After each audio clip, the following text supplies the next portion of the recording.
മൈതാനത്തിന്റെ പ്രത്യേകത. ഇന്ന് നോക്കൂ, നമ്മുടെ നാട്ടിൽ ഇപ്പൊ നമ്മളെ നാട്ടിലെത്തി കുറച്ച് കഴിയുമ്പോൾ നമുക്ക് ബദറെല്ലാം കാണും. നാട്ടില് ബദറിന്റെ വലിയ കൗജിയെല്ലാം കാണും. ഇവിടെ നിങ്ങൾ 15 ഇവിടെ വന്ന മതി, ഒരു ബഹളമില്ല.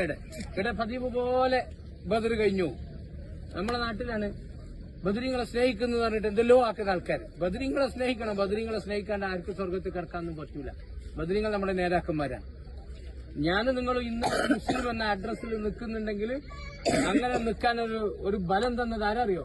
അന്ന് ഈ 300 ചില്ലാൻ ആൾക്കാർ ഇവരോട് ഏറ്റുമുട്ടിയതുകൊണ്ടാണ്. അവരെങ്ങാൻ അന്ന് പിന്മാറി പോയിനെങ്കിണ്ടല്ലോ ഇസ്ലാം ലോകത്തുനിന്ന് തുടച്ചു നീക്കപ്പെടും. പിന്നെ ഇസ്ലാമില്ല. അവരന്ന് ജീവൻ കൊടുത്തിട്ടാണ് ഞാനും നിങ്ങൾ ഇന്നലെ മുസ്ലിമായിട്ട് നിൽക്കുന്നത്. പിന്നെ നമുക്ക് അവരെ സ്നേഹിക്കാണ്ട് സ്വർഗത്തിലേക്ക് എത്താൻ പറ്റുമോ? ഒരിക്കലുമില്ല. നമ്മുടെ നേതാക്കന്മാരാണ്. സ്വർഗത്തിൽ നമുക്ക് മുന്നേ പോയവരാണ്. സ്വർഗത്തിൽ എങ്ങനെ പോകണമെന്ന് നമുക്ക് കാട്ടിത്തന്നവരാണ് ബദരീങ്ങൾ. നമുക്ക് അവരോടുള്ള മഹബത്ത്, റസൂല പറഞ്ഞു അവരെ ചീത്ത പറഞ്ഞാൽ നരകത്ത് പോന്നു. ബദരീങ്ങളോട് അല്ല പറഞ്ഞു, നിങ്ങളേന് മരിക്കോളം വേറെ എന്തെങ്കിലും തെറ്റ് ചെയ്തെങ്കിൽ പോലും ഞാൻ നിങ്ങളെ ശിക്ഷിക്കലാണ്. ബദരീങ്ങൾ എത്രയോ കൊല്ലം ജീവിച്ചിന് യുദ്ധത്തിൽ പങ്കെടുത്ത ബാക്കിയുള്ള ആള്. അവരോട് പറഞ്ഞെന്തറിയോ?